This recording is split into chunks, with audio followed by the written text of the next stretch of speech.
In the high Alps of 1899, a storm does not raise its voice before it arrives.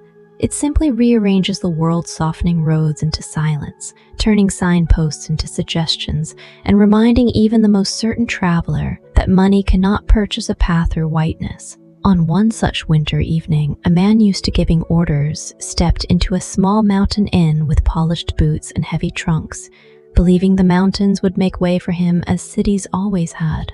He did not yet know that his safest passage would depend on something he had rarely practiced following. Edmund Fairfax arrived in the village as if he had been expected by the clock itself.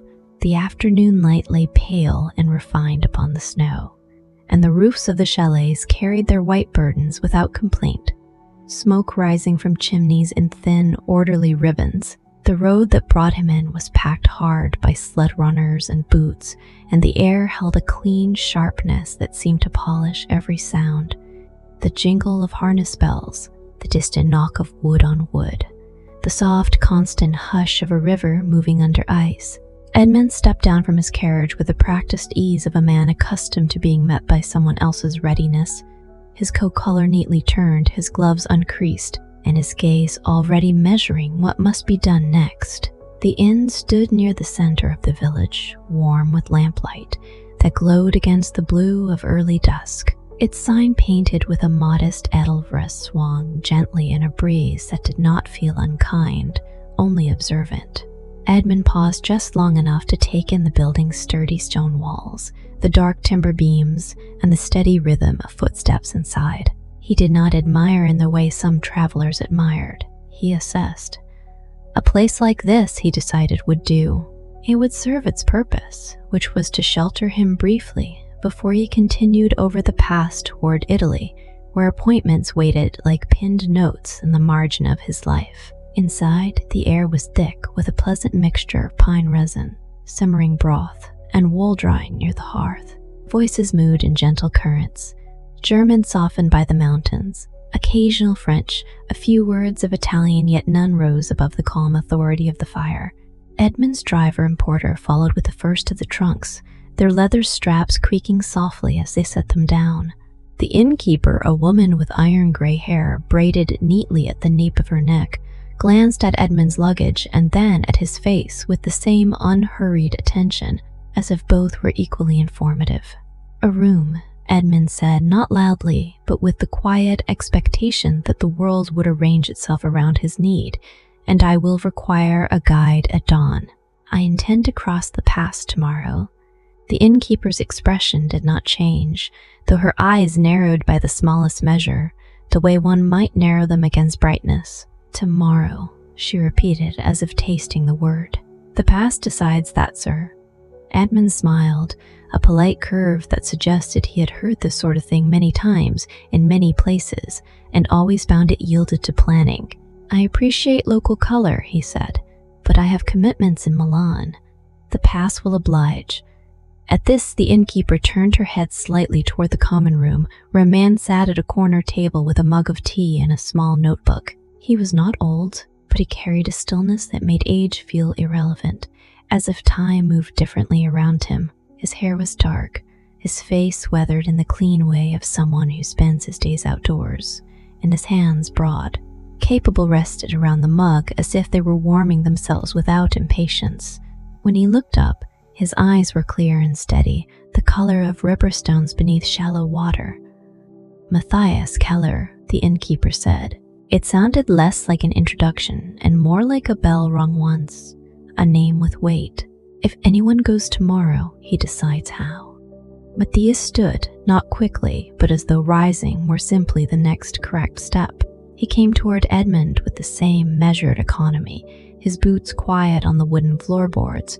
Up close, Edmund noticed fine lines at the corners of the guide's eyes, not from worry, but from weather and brightness, and a faint scent of cold air clinging to his wool coat, like the last note of a song. Matthias gave a small nod that was neither deferential nor rude. It was the nod of a man acknowledging another person as a fact. "Mr. Matthias asked." "Fairfax," Edmund said. "Edmund Fairfax." He offered his hand, gloved. When Matthias took it, his grip was warm and firm, his skin roughened with work. The contrast startled Edmund in a way he did not show. "I understand you guide parties across the pass." "I do?" Matthias replied. His English carried a slight accent, but his words were careful, as if chosen for their ability to travel well. "In winter, only when the mountain allows it." Edmund's smile remained, though it cooled a degree. "Of course. Still, I am prepared to pay for expertise." He nodded toward the trunks. "I have no wish to linger here longer than necessary."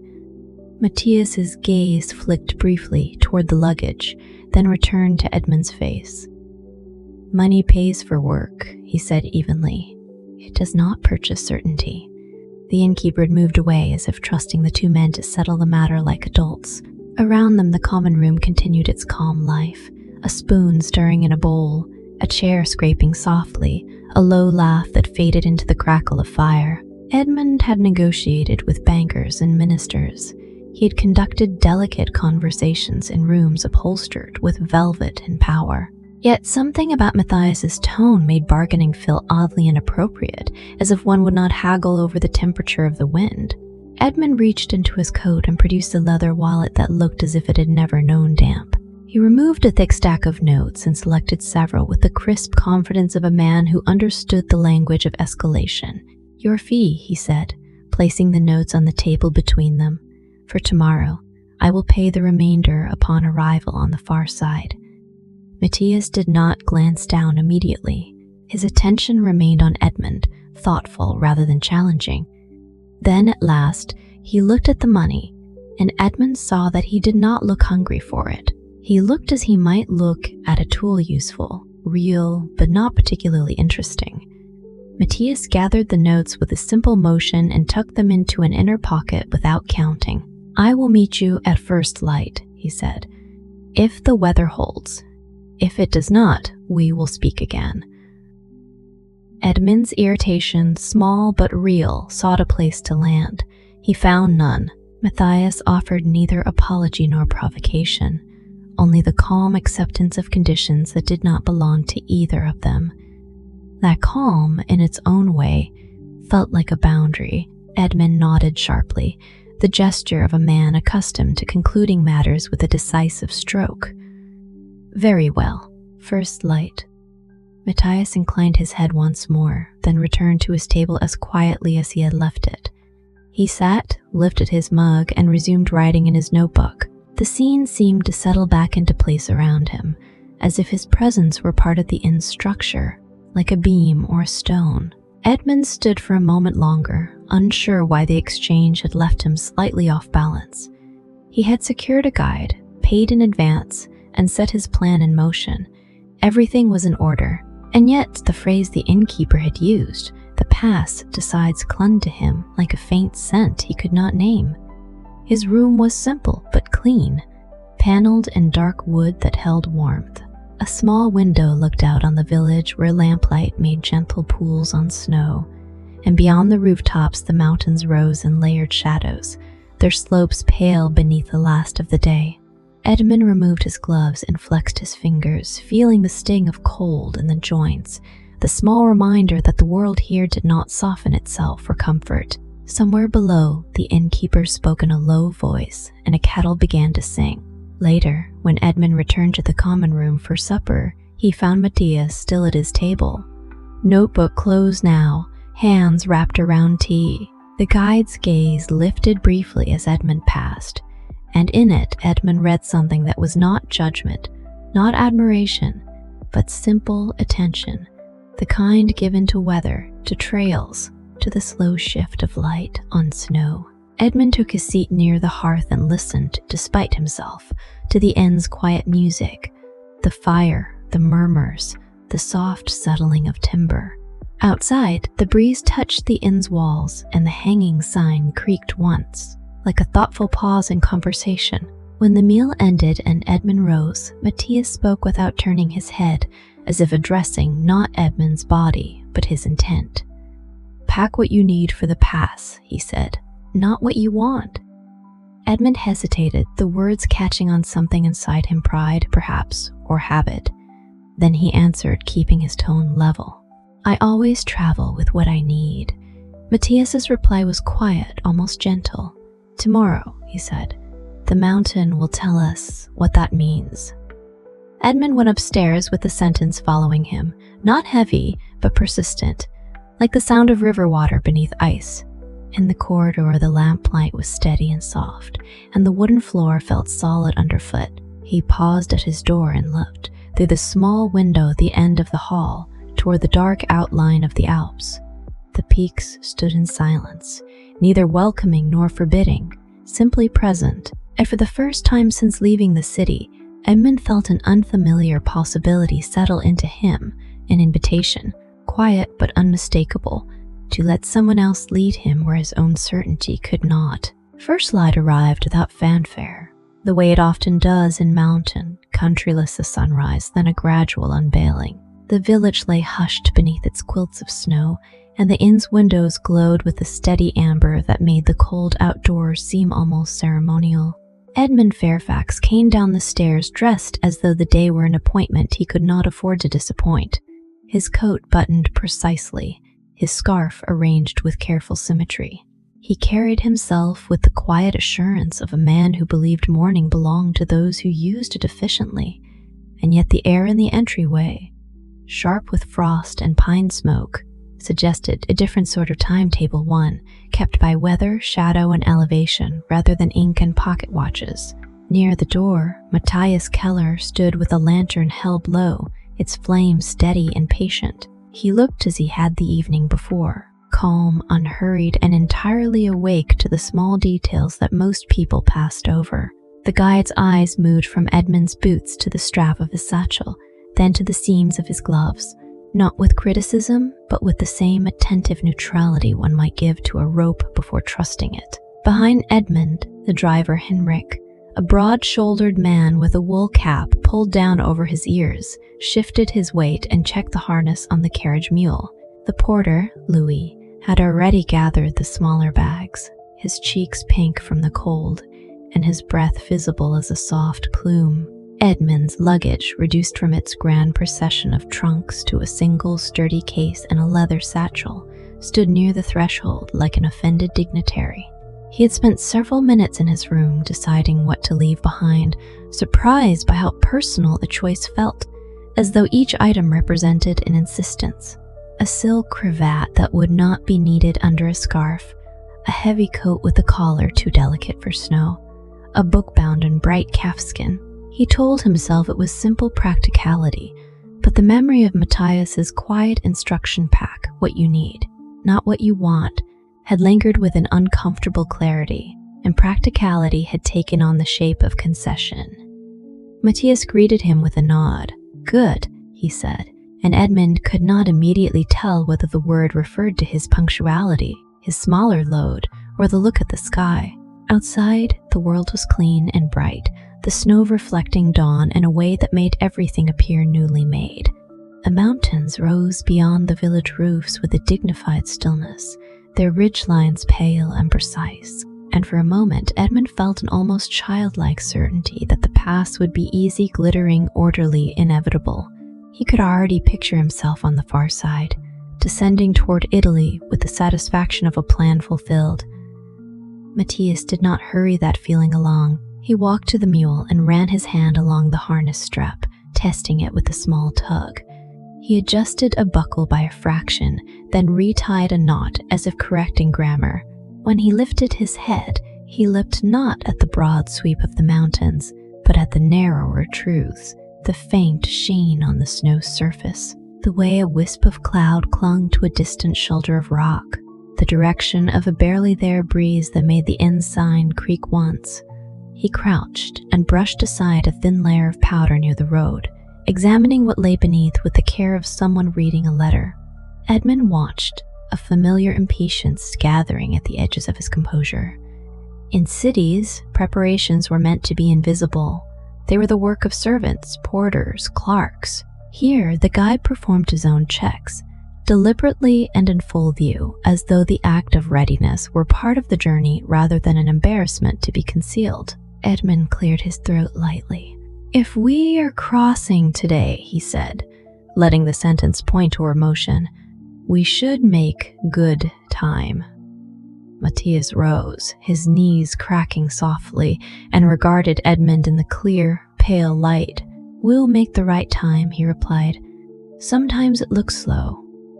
It was not a rebuke exactly. It was an observation delivered with such steadiness that it left no obvious place for argument to attach itself. Henrik clicked his tongue gently, and the mule stepped forward, hooves pressing crisp dents into the packed snow. Louis followed, shoulders squared under the weight of the case, and Edmund fell into step beside Matthias. The village receded behind them in a sequence of small sounds: the clink of a bucket, a door shutting softly, the distant bark of a dog, and soon the only music was the faint jingle of harness bells and the hush of their footsteps. The road began as a clear track bordered by snowbanks, then narrowed as it climbed between fir trees that stood dark and fragrant, their branches powdered with white. Sunlight filtered through needles and fell in long, cool bands across the path, and each time Edmund's boot met the snow, it made a satisfying muted crunch. The air smelled of resin and cold stone. When Edmund inhaled, it felt as though the breath cleaned his lungs. He kept his gaze forward, measuring the slope, calculating progress by habit, and each time the path turned, he searched for the moment it would open into the high pass, the moment the landscape would acknowledge his intention. Matthias walked at a pace that seemed almost conversational, not slow enough to feel indulgent, but slow enough to allow observation, and Edmund found that the guide's calm had a peculiar effect on the space around them.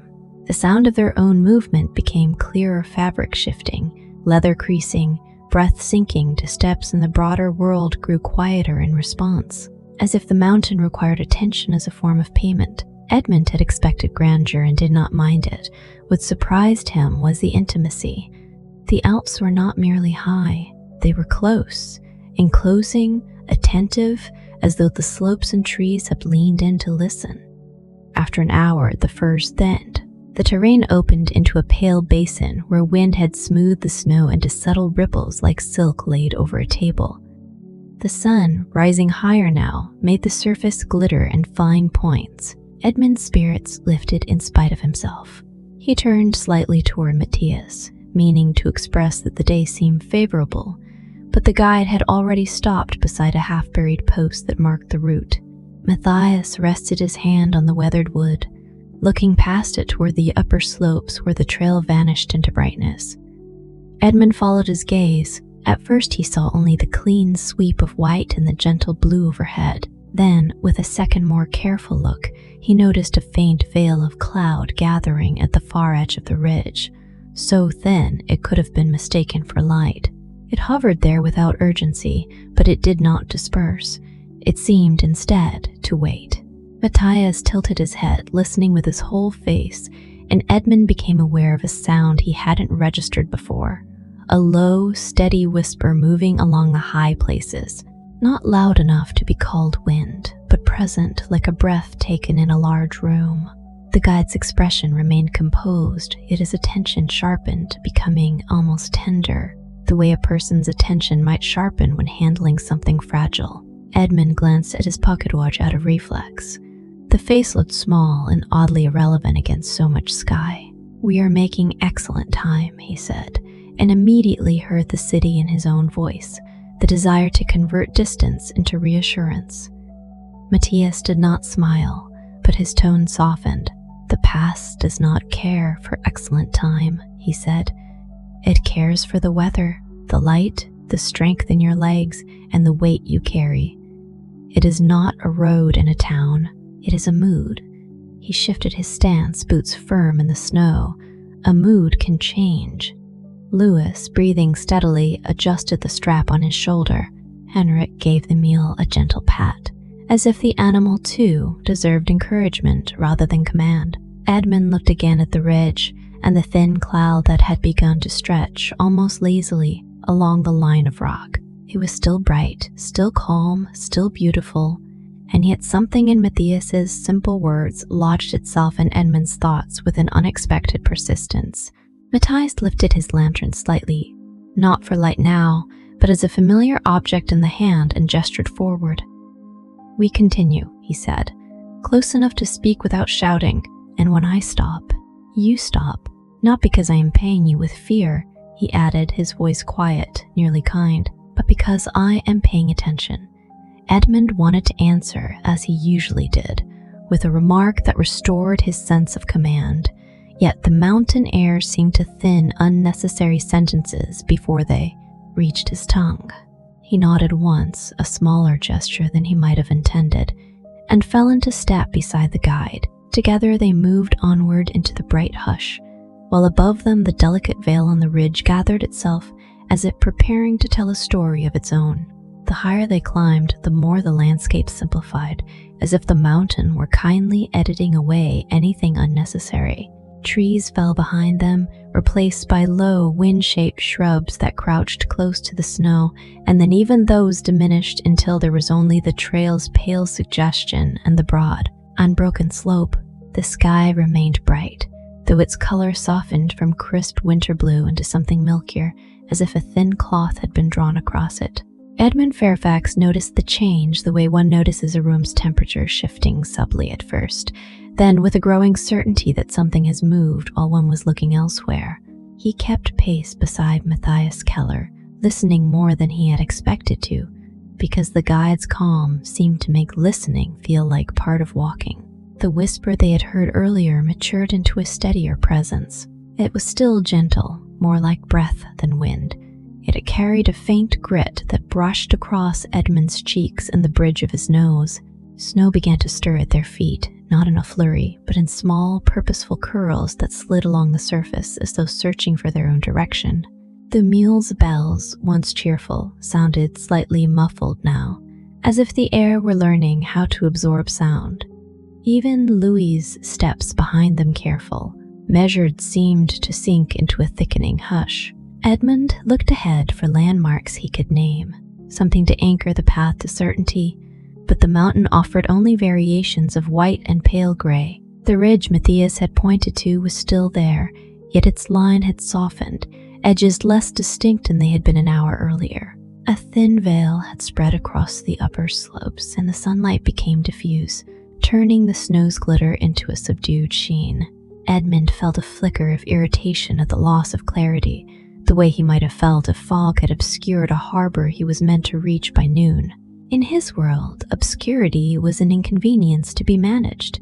Here it seemed to be a condition the mountain wore without apology. Matthias stopped for a moment and lifted his face into the air, his eyes half narrowed. He did not look worried. He looked attentive in the way a musician listens for the first note of a familiar melody. "It is coming," he said simply. Henrik, holding the mule's lead, drew in closer. Louis adjusted his grip on the case and came nearer to Edmund's shoulder. Edmund, hearing the words, felt the instinctive urge to answer with a plan. "We will be over the pass before it arrives." But Matthias's tone made the urge feel childish. The guide did not speak as someone forecasting drama.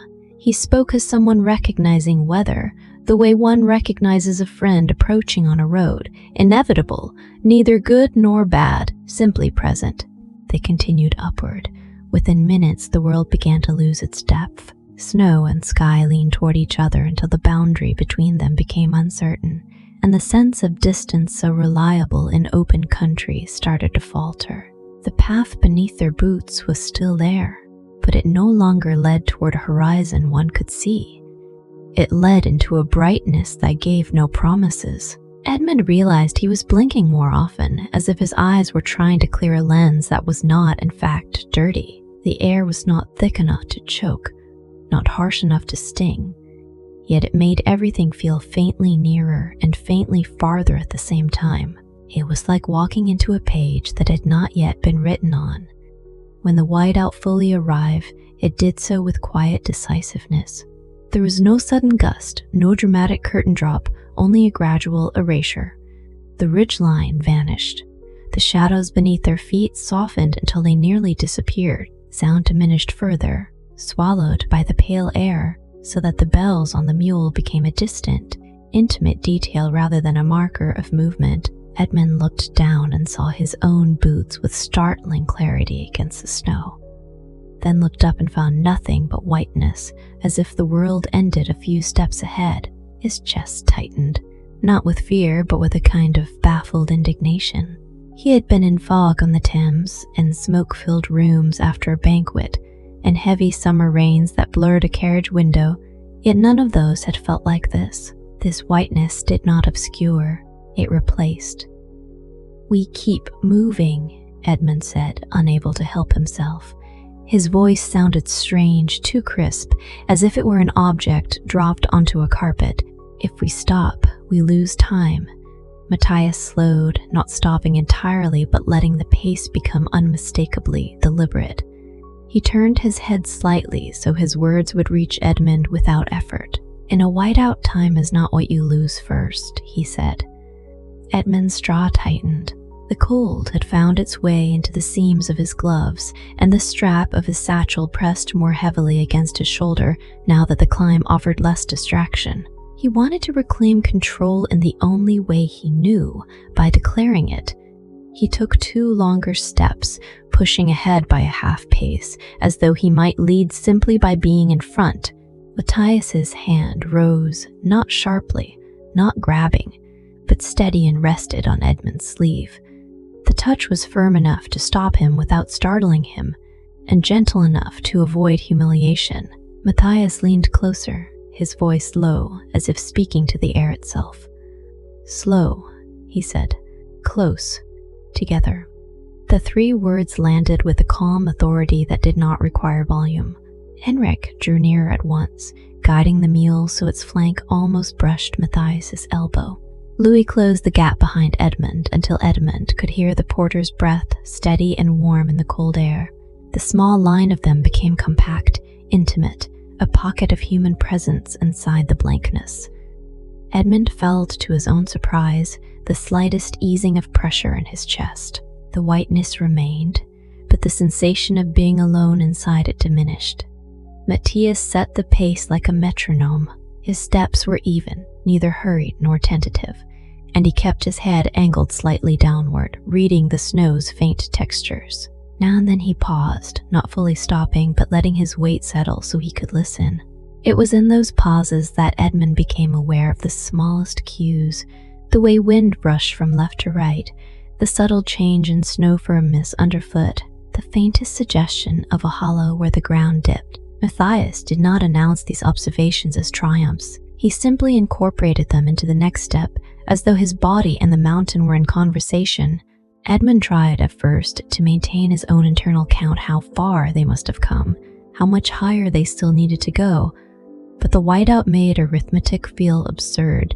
Without visible markers, distance became a story one could not verify. His pocket watch, tucked safely away, seemed like a decorative object rather than an instrument. He found his attention shifting instead to Matthias's shoulders, to the steady cadence of the guide's breathing, to the rope of quiet confidence that seemed to extend from Matthias into the air around them. To distract himself from the unfamiliar helplessness of it, Edmund spoke again, though he kept his voice lower this time.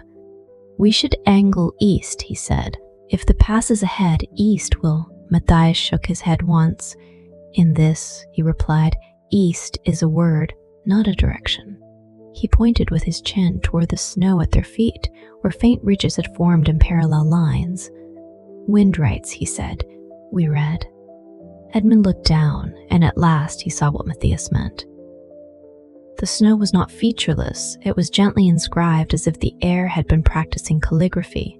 The lines curved slightly, indicating the wind's flow around the terrain.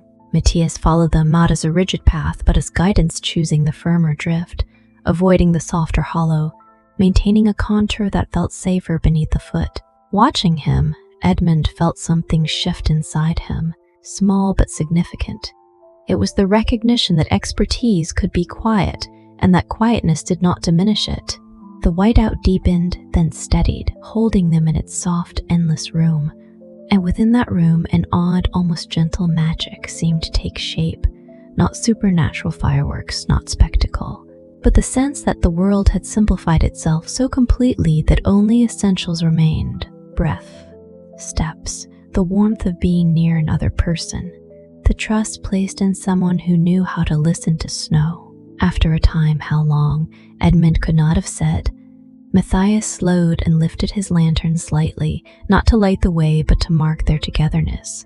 He turned his head toward Edmund, and in the pale haze his eyes looked darker, more focused.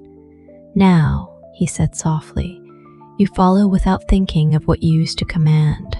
You follow as if your life is made of steps." Edmund did not reply at once.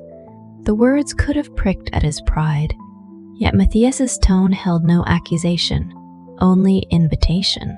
Edmund drew a breath that tasted of cold purity and nodded, once with a sincerity he could not have manufactured. He moved closer, matching Matthias's pace, letting the guide's rhythm become his own. Ahead, the whiteness shifted almost imperceptibly, and Matthias angled his body as though noticing a change in the air. He did not promise anything. He only said, "There is shelter somewhere near," and the quiet certainty in his voice felt like the first warm cup offered on a cold day, simple, real, and worth trusting. The whiteout held them as gently as it held the mountains, not with force, but with insistence. Edmund Fairfax had begun to understand that the storm did not chase. It simply occupied. Whiteness surrounded them so completely that it felt less like weather and more like a room without walls, a place where sound and distance had been folded away for safekeeping. Matthias Keller moved through it with steady composure, his shoulders aligned with a line only he could sense, and Edmund stayed close enough to read the small decisions in the guide's posture. Behind them, Louis's breathing came in measured pops, and Henrik's quiet murmurs to the mules sounded like reassurance offered to a friend rather than an animal. Matthias slowed, then stopped with such calm precision that everyone halted without the jolt of surprise. He lowered his lantern until its light barely touched the snow, and he reached into his pack. The motion was deliberate, economical.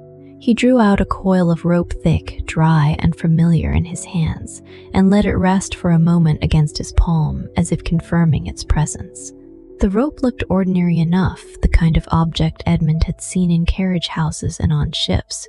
Yet here, in the blank white air, it took on a different dignity. It was a simple line that promised connection in a place where separation could happen quietly.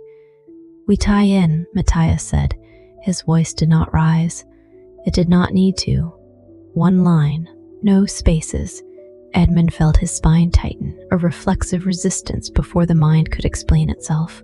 To be tied to others suggested dependence, and dependence had never been a role Edmund considered suitable for himself. He had spent years cultivating a life where he could move freely through streets, through rooms, through decisions unencumbered by anyone else's pace. The thought of being bound to Henrik's mule, to Louis's careful steps, to the local guide's judgment, made him feel for a moment as though the storm were asking for more than caution. It was asking for humility. "I can keep close," Edmund said, striving for a tone that sounded reasonable rather than offended. "Surely a rope is unnecessary." Matthias looked at him, and in his gaze there was neither amusement nor impatience, only the quiet steadiness of a man who had learned that persuasion was rarely as effective as practice.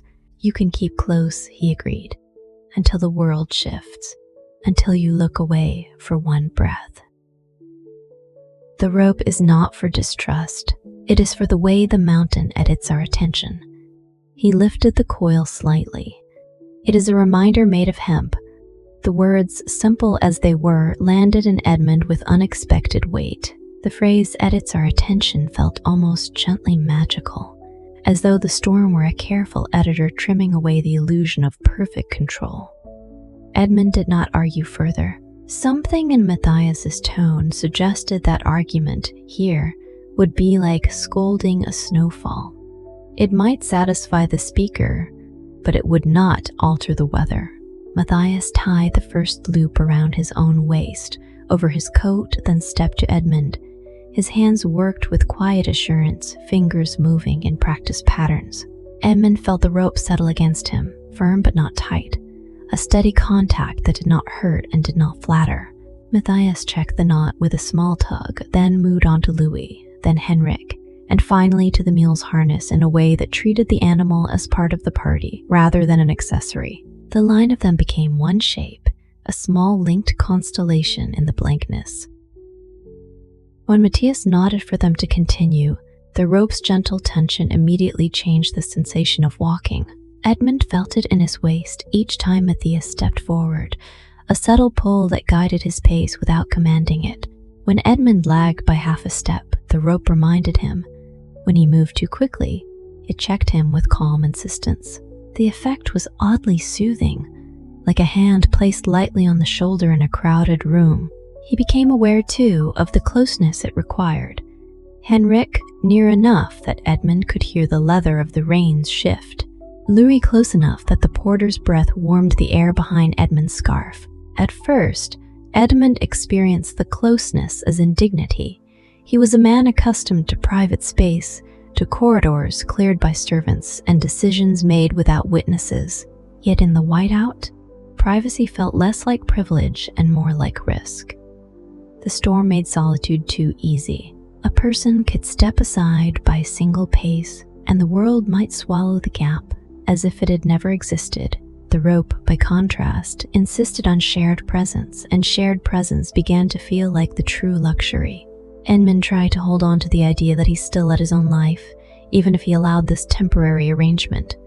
He spoke again, testing the boundary in the only way he knew, through direction. "We should keep moving at a stronger pace," he said. "We will find shelter sooner if we..." Matthias's reply was quiet and immediate, like a candle flame refusing to be blown out. "Sooner is not always safer," he said. "In whiteout, speed makes mistakes. Mistakes become distance. Distance becomes quiet trouble." He did not dramatize the thought. He offered it the way one offers a practical note about a stove. "We go steady." Edmund closed his mouth, feeling the rope's small pull as Matthias continued. The guide did not need to win an argument. He simply walked as though the correct choice had already been made, and the rope made that choice tangible. Edmund found himself matching the guide's rhythm again, surrendering to a pace that felt slower than he liked, yet stable enough that his breathing settled into something even. With the steadiness came a small surprise. The storm's blankness, while still disorienting, began to feel less hostile to the senses. It was still a world erased, but within that erasure there was a kind of quiet mercy, without distant views to distract. Edmund noticed nearer things: the soft scrape of snow against leather, the faint creak of the rope fibers, the warmth gathering in his own chest with each measured breath. Matthias paused again, and this time he crouched, brushing his glove along the snow's surface. He did not announce what he saw, but Edmund sensed a subtle shift in the guide's attention, as if Matthias had read a sentence written too faint for others. He angled the party slightly left, and the rope moved with him like a single thought. The mule followed without complaint, its bell now little more than a muffled ornament of sound. As it continued, Edmund began to understand that Matthias's leadership was not a posture, it was a discipline. The guide did not impose himself on the mountain, he cooperated with it. His calm was not an affectation, it was an instrument tuned to the storm's frequency, capable of noticing what hurried minds missed. Edmund's own habits, command, insistence, acceleration, felt suddenly loud in memory, like boots on a marble floor. Here, in the whiteout, loudness seemed childish. The rope, too, carried a lesson in its very texture. It did not discriminate between wealthy traveler and porter, between driver and guide. It treated each waist equally, each step as significant as the next. Edmund felt this leveling not as humiliation, but as a strange relief, as if he had been holding up a heavy identity and had finally been allowed to set it down. For a moment, he simply belonged to the line, one moving part of a shared intention. Time moved in a softened way. Minutes did not present themselves as units to spend. They flowed into one another like snowdrifts. Edmund noticed that Matthias occasionally spoke small instructions, closer, slow, "Listen," and each word seemed to have the weight of a tool rather than a sentence. Henrik responded with quiet obedience, Louis with steady care. Edmund too responded, and each time he did, he felt the faintest loosening of something stubborn inside him. Then gradually another change arrived, subtle, almost tender. The wind's whisper shifted direction, brushing Edmund's left cheek more than his right. The snow underfoot became slightly firmer, as though the mountain's surface had tightened its skin. Matthias lifted his head, and Edmund saw the guide's eyes narrow in concentration, not anxiety. Matthias stopped, held still, and listened so intently that Edmund found himself listening as well, though he was not sure for what. "There," Matthias said at last, very softly, and he pointed not upward, not toward a horizon that did not exist, but toward a darker smudge in the whiteness, barely visible, like an ink mark on paper. "A rock face. Wind shadow. We go to it." The smudge did not look like much, yet it drew Edmund's attention with the force of promise. A boundary. A feature. Something that was not the storm. The rope tightened as Matthias took the first step toward it, and Edmund moved with him, feeling, for the first time in hours, that the blank page of the world might hold a line of shelter written into its margins. The darker smudge Matthias had pointed out gathered definition as they approached, not quickly but with the steady patience of something allowing itself to be known. At first, it was merely a soft bruise in the whiteness. Then it became a line and then a shape. A rock face rose out of the snow like the shoulder of the mountain itself. Dark stone brushed with frost and rimmed with wind-packed drifts. The air changed near it, losing some of its restless whisper.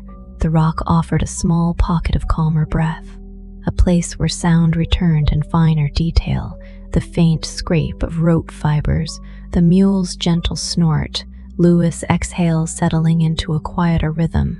Matthias guided them into the wind shadow as though leading them into a room.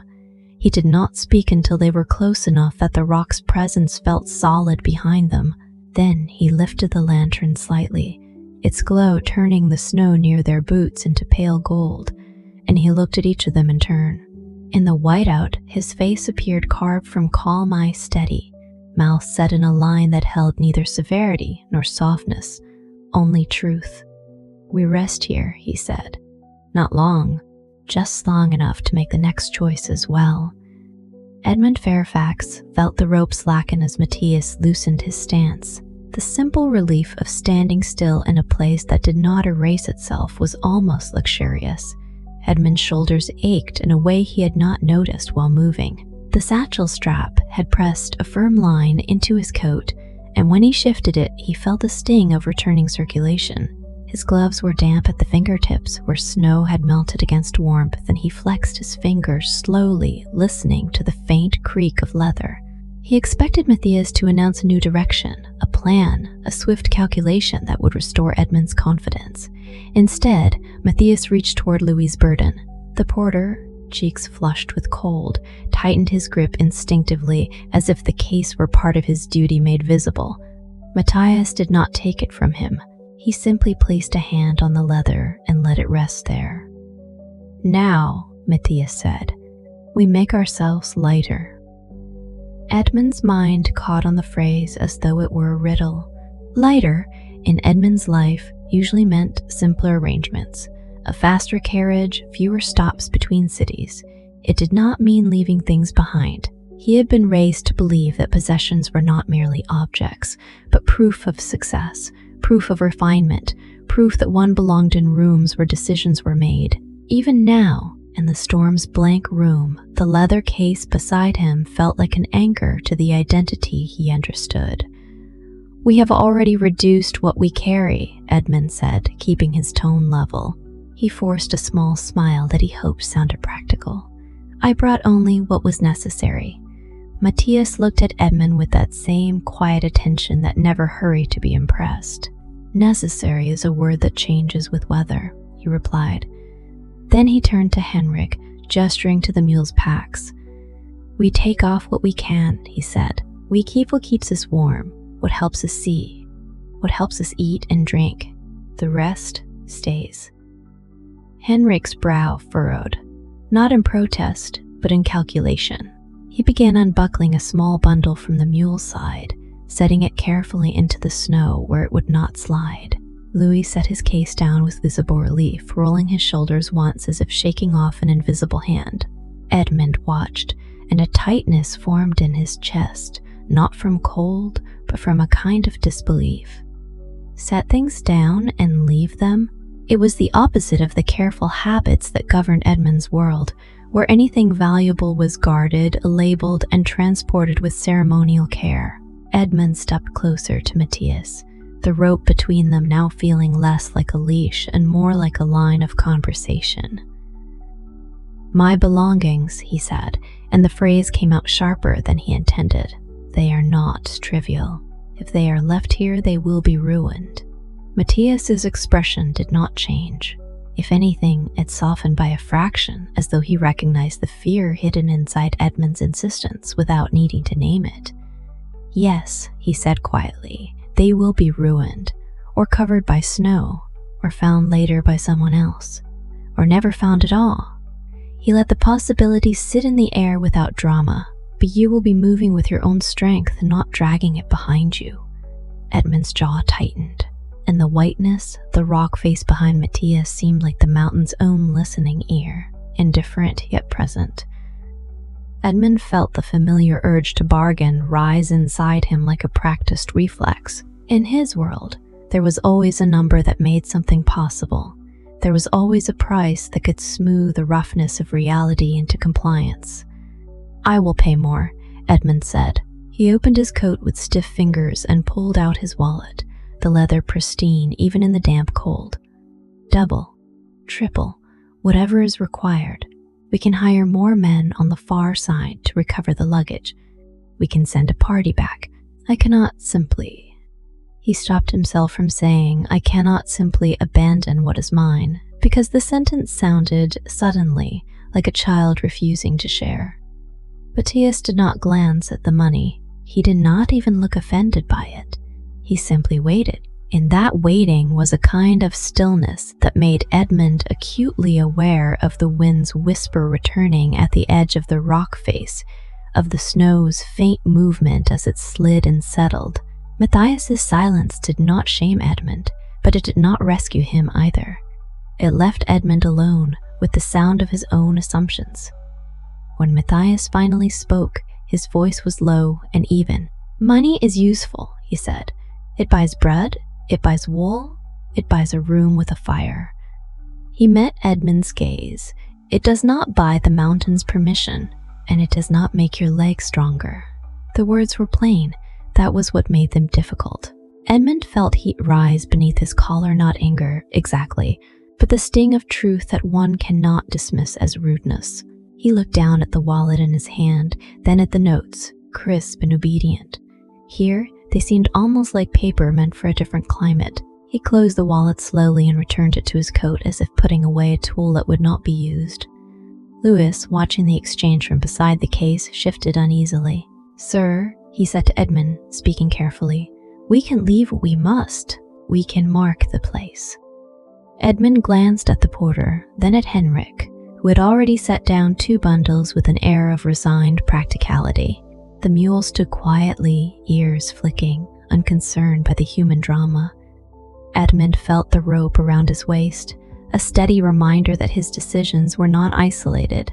Matthias's rules, slow, close together, were not only about walking, they were about choosing. Matthias crouched beside the leather case and opened it just enough to see inside. Not to pry, but to understand. He did it with the same respect he gave to harness straps and knots. "What is in here?" he asked, looking up at Edmund. Edmund hesitated. There were shirts, yes, and a small toiletry kit. There was a silver-backed brush that had belonged to his mother. There were documents tied with ribbon, letters that made his schedule feel real. And there was a small wooden box, lacquered and delicate, containing a pocket compass and a miniature portrait of his sister. Objects that, in a warm room, felt like parts of his life.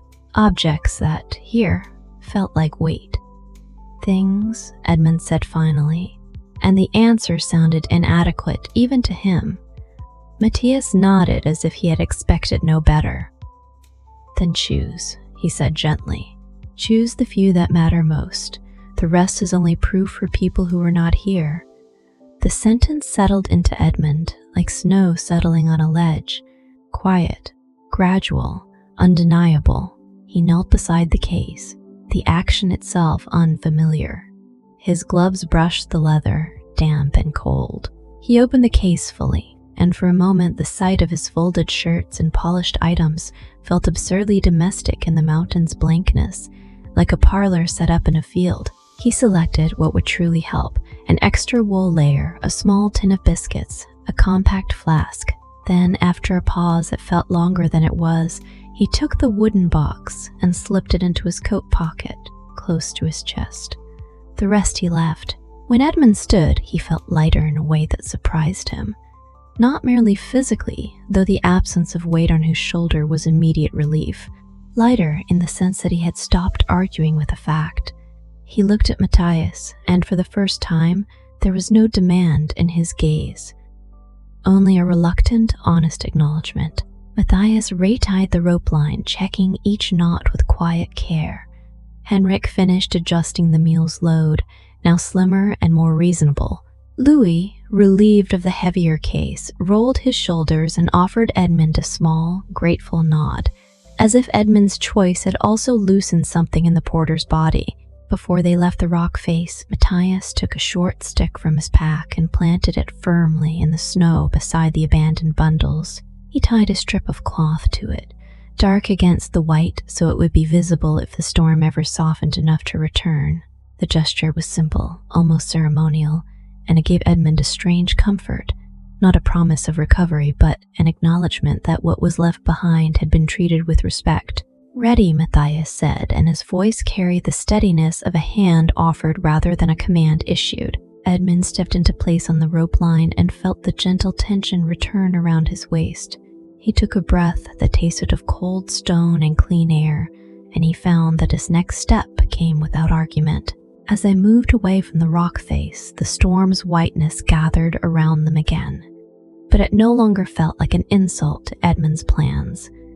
It felt like a teacher with a quiet curriculum, and somewhere ahead, Matthias had said, there was shelter and idea that now sounded less like rescue and more like invitation, as if the mountain, having taken what it would not allow them to carry, might also offer a place to pause and be together. Leaving the rock face behind felt like stepping out of a doorway and back into a room without corners. The whiteout received them again with its soft insistence, and yet Edmund Fairfax noticed that it no longer felt quite as unfriendly as before. Perhaps it was simply that their burdens were lighter, or perhaps the act of choosing, of yielding something precious to the mountain without protest, had changed the flavor of the air around him. The rope at his waist held a steady, reassuring tension, and Matthias Keller's pace continued like a quiet hymn, each step a measured syllable spoken into the blankness. The wind was still present, though it had softened into a constant murmur, like conversation carried through a wall. Snow moved in thin sheets near their boots, sliding along the surface rather than rising into anything dramatic. It was as if the storm preferred to erase with a gentle hand, maintaining its pale quiet instead of announcing itself with force. Edmund listened to the small sounds that remained. Henrik's muffled encouragement to the mule, Louis's steady breathing, the faint creak of rope fibers, until those sounds became a kind of map, proving that the group was still together, still moving as one line through the whiteness. Matthias began to look lower than before, reading the surface the way a careful reader follows faint ink. He did not search for distant landmarks now. Distance had become an unreliable storyteller.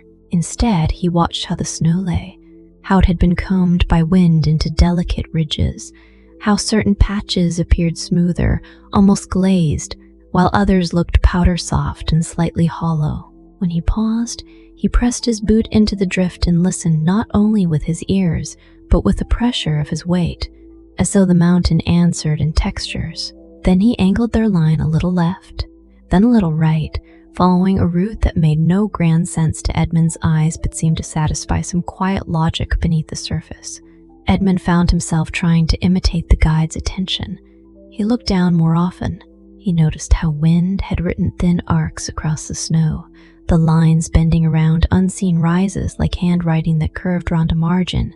He saw, too, the occasional faint discoloration, grayish grains where the snow was older, whiter fluff where it had drifted recently. In the city, Edmund's gaze was trained to read people: posture, clothing, hesitation, eagerness. Here, Matthias read snow with the same fluency, and Edmund, watching, began to understand that the mountain had its own subtle language, one that did not flatter human impatience. "Wind writes," Matthias had said, and the phrase returned now with a surprising gentleness. Edmund began to see the truth of it. The storm was not only erasing, it was also leaving clues, if one had the humility to look close enough. The idea felt faintly magical, not in the sense of spells or spectacle, but in the sense that the world was more communicative than Edmund had previously allowed. The snow was not blank after all. It was full of quiet marks. Matthias stopped near a low rise where the drift had formed a shallow ridge. He lifted his lantern, not to light a path. There was still plenty of pale daylight, but to bring focus to the immediate space. The lantern's warm glow made the snow surface look like folded linen, and the rope line between them appeared like a dark thread sewn through white cloth. Matthias reached down and brushed aside a thin layer with his glove, revealing firmer snow beneath. He nodded once, as if confirming a sentence he had suspected. Then he moved forward, guiding them over the ridge with care. Edmund followed, feeling the snow change under his boots, slightly firmer, less prone to slipping. He realized, with a small inward shift, that Matthias's decisions were saving them energy in ways Edmund's earlier insistence on speed had not. In the whiteout, efficiency was not measured by haste, but by the steadiness of progress without unnecessary struggle. This, Edmund thought, was a kind of expertise he had rarely valued, the skill of not wasting strength.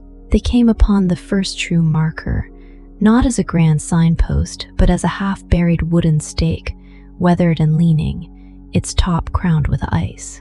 It emerged from the whiteness like an old thought surfacing from memory. Matthias approached it with respect and touched it lightly, as if greeting a companion. He did not celebrate the discovery. He simply used it, checked its position, confirmed their angle, adjusted their line by a few degrees. The stake was small, but in the whiteout it felt like a sentence written clearly in the storm's otherwise soft script. Henrik exhaled a quiet sound of relief. "Still on the route," he murmured. "Yes," Matthias replied, and there was a note of calm satisfaction in the word, not pride. He turned his head slightly toward Edmund, as if inviting him to notice not only that the stake existed, but why it mattered. Edmund nodded, feeling the odd warmth of being included in the mountain's practical conversation. As they continued, the day's light began to thin into a pale, pearly tone. It was not sudden dusk, but a gradual dimming, like a lamp turned down by an unseen hand. The whiteness remained, yet it took on a cooler shade, and Edmund became aware that they were entering a stretch where the ground subtly changeless open slope, more uneven contour beneath the snow. Matthias's footsteps grew fractionally more careful. He paused more often, listening, testing, reading. At one pause, Edmund noticed a dark curve near the snow surface, barely visible, an arc that might have been the edge of a rock or the very top of a wall. Matthias crouched and brushed snow away, revealing the rough face of stone. The discovery brought with it a faint shift in the air. Where there was stone, there was structure. Where there was structure, there had once been human intention. "A wall," Louis said softly. Awe and relief mingled in his voice. "A boundary," Matthias nodded. "A guide wall," he said, "built for this." Edmund leaned closer, studying the stone. It was old, the mortar weathered, the surface worn smooth in places by wind and ice. In the city, a wall was a claim, a division. Here, this wall was something gentler, a hand placed in the snow, pointing without words. Matthias moved along it slowly, his gloved fingers occasionally touching the stone as if it were a familiar friend. The rope line followed, and Edmund felt the subtle comfort of having something solid near them, an anchor for the senses. The wind changed again, but this time it was not merely a whisper. It pressed lightly at their backs as though urging them forward, and the snow began to drift more decisively, sliding across the wall's edge in thin veils. Matthias tightened their line and lowered his lantern so its glow fell close to the ground, turning the drifting snow into a slow dance of pale sparks. It was beautiful in a restrained way, like a quiet performance offered only to those who moved carefully enough to notice. Edmund, watching the lantern light catch the moving flakes, felt something inside him soften. The storm was still the storm, indifferent and vast, yet within its indifference, there were small mercies. A wall, a marker stake, firmer snow underfoot, the rope that kept them together. These were not grand rescues. They were modest gifts, and they required a certain kind of gratitude, one that did not demand applause. They followed the wall until it dipped slightly, and then Matthias stopped again. He turned his head, listening, and Edmund listened too, though he was not sure what he hoped to hear. At first, there was only the wind's steady murmur and the faint sound of the mule's bell. Then, under that, Edmund noticed something else. A subtle dullness in the air ahead, as if the wind were being absorbed by a shape larger than open space. Matthias lifted his lantern and stepped forward. A darker mass began to form in the whiteness, not as sharp as a building in clear weather, but as a presence and interruption in the storm's uniform page. Matthias approached with the calm assurance of someone who has been here before, even if he has not been here in years. The shape became clear, a low ridge of rock, and tucked against it, the faint outline of a structure half buried by snow. "A shelter," Matthias said, his voice quietly satisfied. Not far now.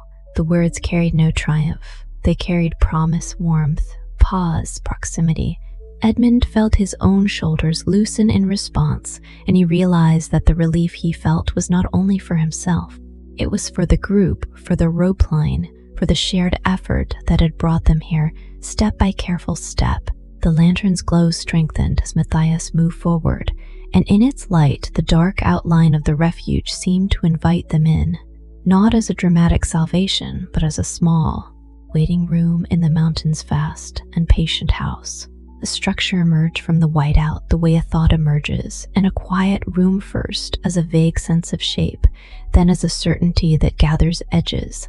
It was not a grand cabin, nor a stone hut with a stout door and a chimney. It was smaller than Edmund Fairfax had imagined shelter would be, tucked low against the rock like a careful secret. Canvas, darkened by weather and time, stretched over a simple frame, its lines softened by snow that had drifted up the sides in patient layers. A narrow flap marked the entrance, stiff with frost, and a short pole rose beside it with a strip of cloth tied at the top, fluttering faintly whenever the wind remembered to move. Matthias Keller approached with a familiarity that made the place feel less accidental. He set his lantern down in a shallow hollow so the flame was shielded, then stepped to the flap and brushed away the snow that clung to its seam. His gloves were carefully, as though he were opening not merely a tent but a promise. The rope line still connected them, and when Matthias tugged the knot at his waist, it loosened with a soft scrape of hemp. One by one, he untied the others, each release a small easing of tension. Edmund felt the rope fall away from his coat and realized with mild surprise that he had grown accustomed to its gentle insistence. Without it, the air felt slightly larger and less personal. "Inside," Matthias said, and the word held warmth even before they stepped through. Henrik guided the mule closer to the rock face where the wind was quieter. Louis shifted his shoulders, grateful to move unburdened, and Edmund followed Matthias to the entrance. The flap resisted at first, frozen into stiffness, and Matthias coaxed it open with patient hands. A breath of darker air drifted out, still cold, but calmer, carrying the faint scent of old canvas and pine smoke that had once clung to someone's coat. Matthias lifted the lantern and ducked inside, and the others followed in single file as though entering a chapel. The interior was narrow but orderly, a space designed for function rather than comfort. Yet comfort arrived anyway in the form of enclosure. The canvas walls muted the wind's whisper into a soft, distant hush, and the whiteness outside became merely a glow seeping through fabric. Snow had piled against the lower edges, insulating the tent like a thick hem. Inside, the ground was layered with fir branches and rough wool blankets that smelled faintly of resin and thyme. A small metal stove sat near the back, dented and blackened from use, and beside it a tin kettle and a bundle of kindling wrapped in oilcloth. Matthias set the lantern on a flat stone, and its light transformed the cramped space into something intimate, a warm circle carved from gold. Edmund sat carefully near the entrance, feeling his knees protest as he lowered himself. His coat brushed the canvas, and the texture was rougher than he expected. Sturdy, practical, the kind of fabric that did not pretend to be elegant. He watched Matthias move with quiet efficiency, unpacking only what was needed. The guide's motions were economical, yet they carried a certain gentleness, as if he respected the small refuge for what it was, a human answer to a mountain question. Louis and Henrik settled in as well, their breaths visible at first, then fading as the air adjusted. Henrik spoke softly to the mule through the tent opening, and the animal's responding snort sounded almost conversational. Matthias produced a small shovel and cleared a bit of snow from the stove's base, then arranged kindling with the care of someone setting up a delicate instrument. When he struck a match, the flare was brief and bright, and for a moment Edmund saw the guide's face illuminated in sharp detail. The fine lines of the corners of his eyes, the calm focus, the steadiness that did not hurry. The fire caught reluctantly, then with growing confidence. The stove began to radiate a modest heat, not enough to transform winter into spring, but enough to make fingers feel like their own again. Edmund removed his gloves and held his hands near the warmth, feeling a slow return of sensation. The simple pleasure of it surprised him. In the city, warmth was assumed. It arrived with a cold delivery or a servant's careful tending. Here, warmth was an event earned, shared, appreciated. Matthias poured snow into the kettle and set it atop the stove. The sound of metal against metal rang softly, then settled. There was no hurry in the small tasks. Each action seemed to declare that time, for now, belonged to the tent rather than to Edmund's schedule. Edmund felt an impulse to speak, to fill the enclosed space with something that sounded like control plans, assurances, a promise that they would be moving again soon. Yet the tense atmosphere made speech feel heavier. The quiet in here was not emptiness. It was the kind of quiet that invited careful use. Louis broke a piece of bread and offered it to Edmund with a brief, shy glance. The bread was dense and slightly stale, its crust firm, yet when Edmund took it and bit down, he found himself grateful for its simple certainty. Henrik produced a small tin of cheese and cut it into modest portions. The sharing happened without ceremony, as though hunger itself were reason enough to be generous. Edmund, who had eaten meals that required multiple forks and served as performances of status, felt the strangeness of this meal's sincerity. Here, nothing was displayed. Everything was used. As the kettle warmed, the tent filled with faint steam that smelled clean and mineral, like air drawn from deep snow. Matthias reached into his pack and withdrew a small pouch of tea leaves. He tipped a pinch into a tin cup, then another pinch into a second and a third, portioning without fuss. The gesture was so domestic it startled Edmund, not because it seemed out of place, but because it made the guide's competence feel broader than he had assumed. Matthias was not merely someone who could lead a line through whiteness. He was someone who could make a refuge feel inhabited. Edmund watched the stove's flame through its small vent and listened to the gentle sounds of the tent, the kettle beginning to murmur, Henrik adjusting a blanket, Louis shifting his boots to dry them a little. Outside, the storm continued its steady work, but inside, the canvas walls softened it into a distant presence, like weather heard from across a valley. The world had shrunk to a handful of objects and a circle of people, and within that shrinkage, Edmund felt a peculiar loosening and ease that did not depend on luxury. Matthias poured hot water into the cups, and the tea darkened like ink spreading into paper. The smell rose immediately earthy, comforting, faintly sweet. He passed the cups around, and when Edmund accepted his, their fingers briefly brushed. Matthias's hand was warm from the stove, rough with work, and the contact was so ordinary it felt oddly significant. Edmund wrapped both hands around the tin cup, letting the warmth travel slowly into his palms. For a few minutes, no one spoke. The silence was not awkward. It was dense with small perceptions, the soft crackle of stove heat, the subtle rhythm of breathing, the way lantern light made the canvas walls glow like amber. Edmund found his thoughts slowing, untangling from their usual urgency.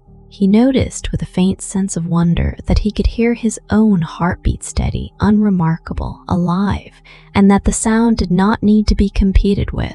Matthias finally spoke, and his voice was low enough that it felt like part of the tense warmth. "We stay here until the storm changes its mind," he said. "It always does, not because we ask, but because weather has its own patience." He looked at Edmund as he said it, not to challenge him, but to include him in the truth. "You did well today," he added simply. "You listened."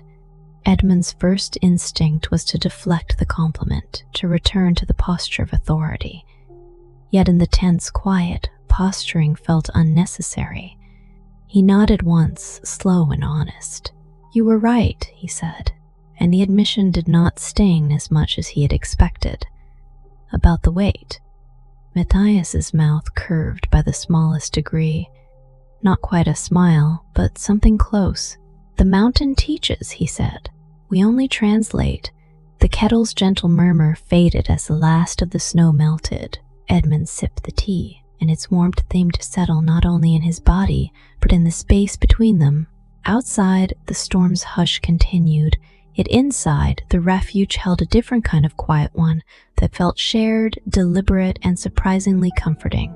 And as the lantern light flickered softly against the canvas, Edmund realized that this tent, small as it was, had become a threshold, a place where he could begin to understand what Matthias meant by letting the mountain decide, and where, in the steady presence of others, he might learn a new kind of direction. The tent held its small circle of warmth with a steady, uncomplaining grace. Outside, the whiteout continued to smooth the world into silence, but within the canvas walls, the storm became only a distant presence, like wind heard through a thick door. Lantern light moved softly over the tent seams and patches, revealing old repairs stitched with patient hands. The stove gave off a modest heat that seemed to gather the air close, and the kettle, now quiet, sat like a finished sentence. Edmund Fairfax kept both hands around his tin cup, feeling the warmth seep into his fingers and then into the deeper places the cold had reached. The tea's aroma, earthy and faintly sweet, rose with each breath, mingling with the resin scent of fir branches under the blankets. Henrik had settled near the entrance. His shoulders relaxed for the first time since the whiteout began. Now and then he glanced out through the slightly parted flap, not with alarm, but with the practical attentiveness of a man checking the weather as one might check a clock. Louis sat with his boots angled toward the stove, quietly turning them now and again to dry the seams.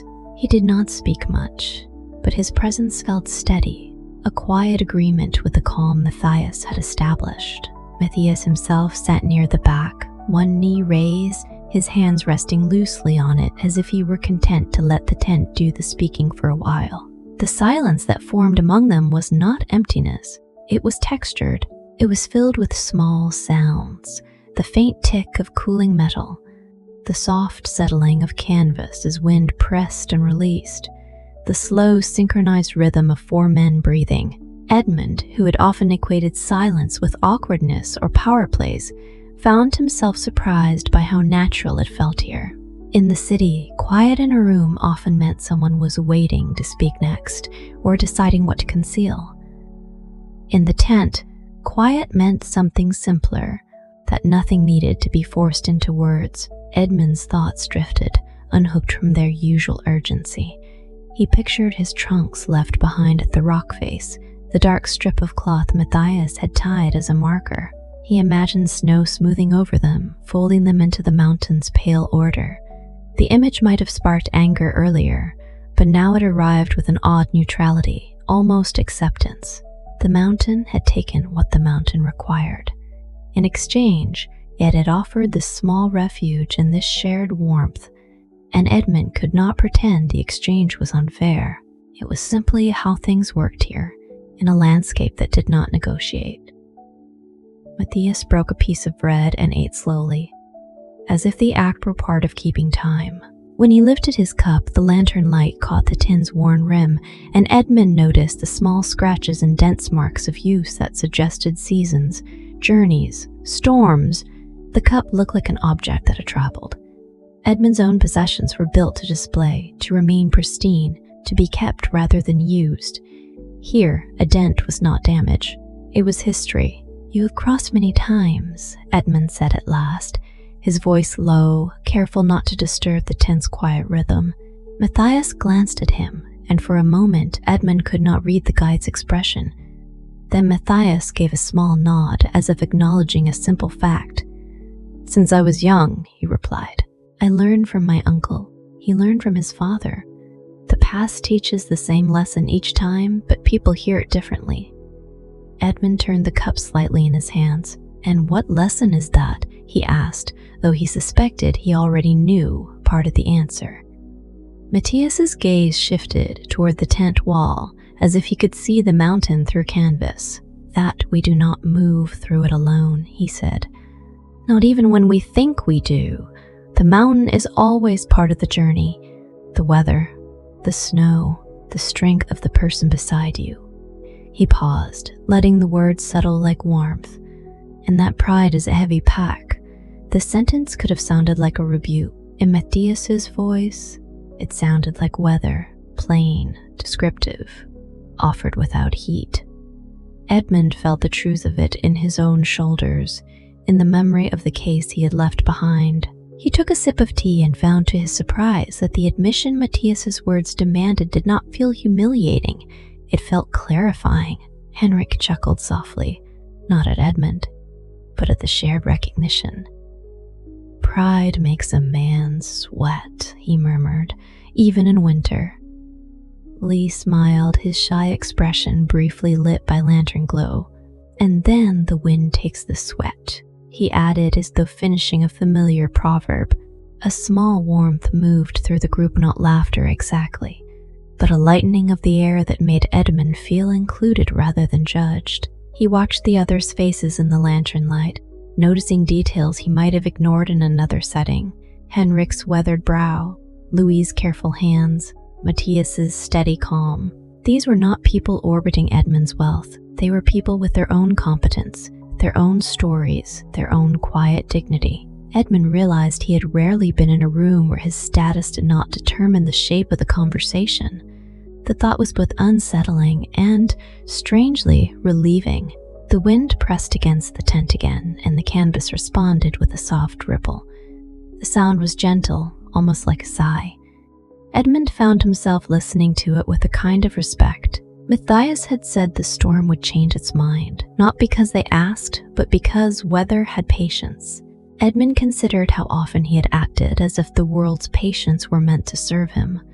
In business, he pursued outcomes, pressed deadlines, moved pieces into place.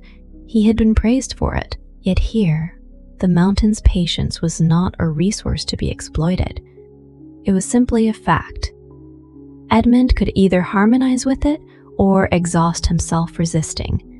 He looked at Matthias. "In Milan," he began, then paused, hearing how the city name sounded in the tent bright, far away, slightly unreal. "I have meetings, contracts, people waiting." He swallowed, then added more quietly, "I assumed I could carry my life with me, unchanged." Matthias's eyes softened by a fraction. "You can carry the important parts," he said, "but the mountain will still ask you to leave something behind.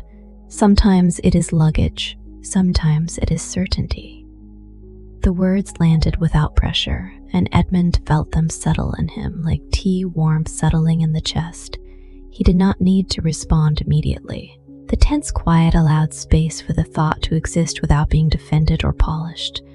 For a while, they sat with their cups, and the silence returned, deeper now, but still gentle. Edmund became aware of his own breathing again, and of how it had changed since they entered the shelter. It was slower, more even. The body, it seemed, had begun to trust the walls of canvas and the shared heat. Even the mule's occasional shift outside sounded untroubled, a solid animal presence in the storm. Matthias reached into his coat and withdrew his small notebook. He did not open it at once. He held it loosely, then ran a thumb along the worn edge. Edmund remembered seeing him write the night before in the inn, calm as if making notes for a lesson. The notebook, like the tin cup, looked lived in. "Do you record routes?" Edmund asked quietly. "Sometimes," Matthias said. He opened the notebook, revealing pages filled with neat handwriting and simple sketches lines for ridges, small marks for stakes, brief words in German and occasional English. But mostly I record what the mountain teaches me that season, where the wind prefers to build drifts, where the snow becomes thin, where people forget to listen. Edmund leaned slightly closer, careful not to intrude. He saw a small drawing of a wall, a note beside it, and a date. The simple documentation felt almost tender. Matthias was not merely surviving storms. He was learning them, as one might learn a piece of music until it could be played in darkness. Louis watched the notebook too, his expression respectful. "My father said you keep the past in your head," he murmured to Matthias. Matthias closed the notebook gently. "The past is too large for one head," he replied, "but we keep pieces, then we share them." The sentence, simple as it was, made Edmund's throat tighten slightly. Not from sadness, but from recognition of something he had been missing. The idea that knowledge could be communal, offered not as leverage but as care. In Edmund's world, information was often held like currency. Here, Matthias treated it like tea, something to pour and pass along because the cold existed for everyone. Outside, the wind's murmur shifted, softening for a moment into a hush that felt broader than before. The canvas walls stopped rippling quite so often. Enric glanced toward the flap and then back, his eyes thoughtful. "It sounds different," he said quietly. Matthias lifted his head, listening. His face remained composed, but his attention sharpened with the same calm precision Edmund had seen on the slope. He did not rush to the entrance. He simply held still, as if allowing the change to announce itself fully. Then he nodded once. "Yes," he said, "the storm is loosening." Edmund felt a small, unexpected lift in his chest. Not excitement, but a gentle readiness. The tent had been a refuge, but it had also been a classroom, and he realized he did not want to leave it unchanged. He wanted to carry something out of it that could not be lost in snow. Matthias looked at the three of them in turn, his gaze steady and inclusive. "We will not move until the light is right," he said. "But when we do, we go carefully, and we go together." He paused, then added almost conversationally, "Before we step out, you will each tell me one thing you noticed today. Something small. That is how we keep our minds from wandering." The invitation was simple, and yet it felt like an honor. Edmund looked down at his tin cup, then up at Matthias and nodded. In the lantern's warm glow, with the storm's hush easing beyond the canvas, he found himself eager not to command the next hour, but to participate in it. The tense quiet felt deeper after Matthias spoke, as if his invitation had given the silence a purpose. Outside, the whiteout continued its gentle work, but the sound of it had changed. The wind no longer pressed and released in steady pulses. It sighed now and then paused, as though remembering other directions. The canvas walls rested more often than they rippled. In the softened lantern light, the tent looked less like an emergency refuge and more like a small, temporary room fashioned from attention and care. Matthias remained still for a moment, listening, not only to weather but to the air inside the shelter. Edmund Fairfax watched him closely, and in that watching he felt the strange comfort of being guided by someone who did not pretend to certainty, where certainty could not exist. Matthias did not announce that the storm was over. He did not promise an easy descent. He simply recognized a shift and held it gently, the way one might hold a fragile cup. Edmund realized that this restraint was part of the guide's strength. It was not pessimism. It was respect. Henrik cleared his throat softly, as if to signal readiness without breaking the calm. "One thing," he said, taking Matthias's instruction as though it were a familiar drill. "I noticed the mule stopped tossing her head when we entered the wall's shelter. The wind was different there, quieter." He gave a small nod, satisfied with the observation. "Animals hear it before we do." Matthias's eyes warmed slightly. "Good," he said. "Wind shadows matter." Louis shifted on his blanket, then spoke with careful pride. "I noticed the snow changed under our boots near the ridge," he said. "It was firmer where the lines ran close together, like the wind pressed it flat. When we stepped there, it felt safer." He looked down at his hands as if checking his own memory, then up again. "I never thought snow could have so many textures." Matthias nodded. "It has more than that," he said, "but you are learning to feel it." Edmund felt a small hesitation in his chest as their attention turned toward him. In business rooms, he could speak without preparation because he always knew what to say. The right reassurance, the right demand, the right polished phrase. Here, the question was different. Matthias did not ask for cleverness. He asked for presence. Edmund let his gaze drift for a moment to the lantern, to the tin cups, to the stove's steady warmth. He listened to the tense sound, soft breath, faint metal tick, and then, without rushing, he answered. "I noticed," Edmund said slowly, "that when we tied the rope, the storm felt less large."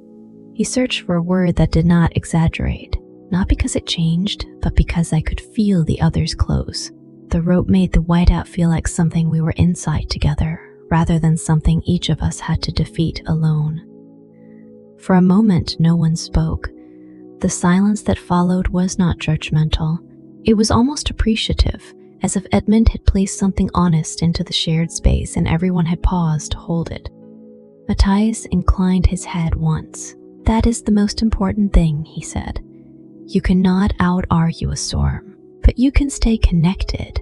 The words settled into Edmund like warmth, and he realized he had not been praised in this way before, not for an accomplishment, not for success, but for noticing the right truth. It felt strangely nourishing, like tea after cold hours. Matthias rose and began to prepare them for movement, but he did so with the same patient economy that had kept them steady on the slope. He checked the stove, added a small piece of kindling to keep it alive a little longer, and then tied the remaining tea leaves and bread into his pack. He did not pack hurriedly. He packed as though time were still theirs to choose, even as the weather shifted. Henrik pulled on his gloves and adjusted his scarf. Louis tightened the straps on his lighter bundle, testing the buckles with care. Edmund found himself doing the same, checking his satchel's clasp, tightening his coat belt, smoothing his gloves over his fingers. The motions felt less like fussy habits now and more like simple readiness. When Matthias opened the tent flap, a breath of cold air entered, carrying with it the faintest suggestion of distance returning. The whiteness outside remained, but it looked different, less dense, as though the world had begun to remember edges. Edmund peered out and saw a pale gradient where sky met snow, and beyond that, a darker shadow that might have been rock. The storm had not left. It had simply loosened its grip. Matthias stepped outside first, lantern held low. The light spilled across the snow in a small warm pool, and the flakes drifting through it looked like slow floating sparks. He stood still for a moment, listening with his whole body, then gestured for the others to follow. They filed out one by one, ducking under the flap, and the cold met them with clean sharpness, not cruel, but bracing. Edmund felt the openness immediately, the way sound thinned, the way the wind's whisper became audible again around his ears.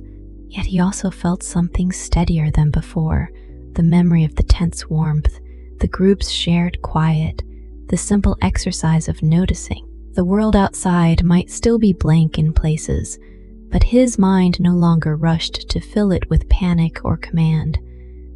It held space. Matthias retied the rope with quick, practiced knots. The hemp settled around Edmund's waist again, familiar now rather than insulting. Edmund welcomed the gentle tension when Matthias tested the line, and he noticed that Louis and Henrik did as well. The rope was a modest instrument, and yet it made their small group feel coherent, as if they were a single phrase spoken clearly in the mountain's vast silence. They began moving again, and Edmund sensed immediately that Matthias's style of travel had shifted, not in urgency, but in attentiveness. The guide walked a little more slowly than one might expect after a rest, not because he wished to linger, but because the time after shelter required its own caution. The storm's loosening could tempt a traveler into false confidence. Matthias resisted that temptation by treating each step like a quiet decision. As they moved, the world offered small hints of form. A rock shoulder emerged briefly, then faded. A line in the snow suggested where the wall continued beneath drifts. The sky above took on a faint bluish tint, and Edmund felt, in his bones, that daylight still existed beyond the soft veil. Yet the landscape remained ambiguous enough that Edmund understood why Matthias had insisted on trust. In this half-clearing, errors could be made gently and then deepened by persistence. The mountain did not correct mistakes with drama. It simply allowed them to continue until they noticed. Matthias paused near a slight dip in the terrain, and Edmund watched him crouch and press his gloved hand into the snow.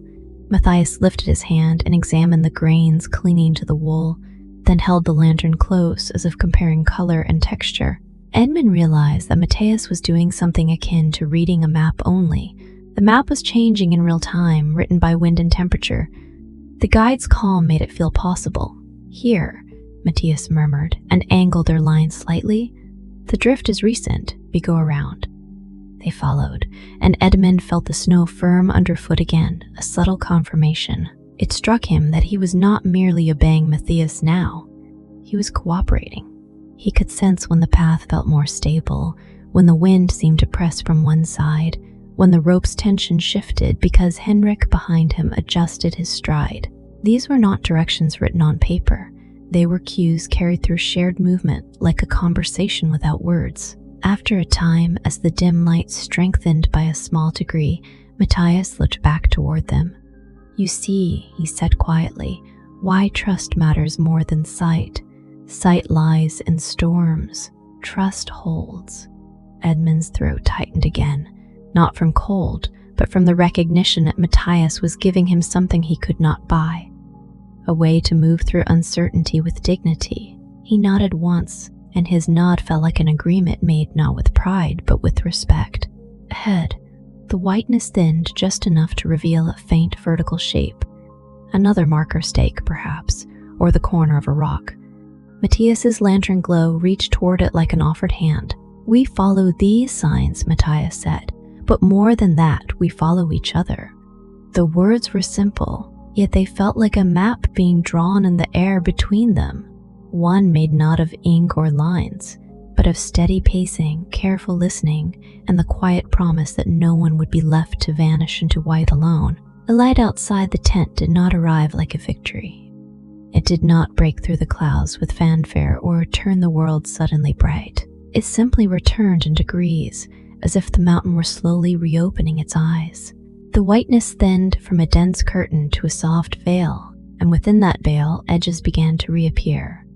First faintly, then with growing confidence. A ridgeline showed itself like a pencil mark, then darkened into rock. Snowdrifts that had seemed flat revealed their gentle contours. The sky, still muted, carried a pale blue that felt almost delicate after the blankness of the storm. Matthias Keller led the rope line onward with the same measured patience, and Edmund Fairfax, for the first time in his life, experienced relief without the urge to announce it. He had expected that the return of visibility would make him eager, perhaps even triumphant, as though they had beaten the weather. Instead, The clearing brought a quieter emotion, gratitude mixed with caution. The storm's soft retreat did not feel like surrender. It felt like a mood changing in a vast presence that did not pay attention to human narratives. They moved across a gentle slope where the snow had been combed into ripples. The wind had quieted enough that the meal's bell sounded clearer, and Louis's boots made a more distinct crunch.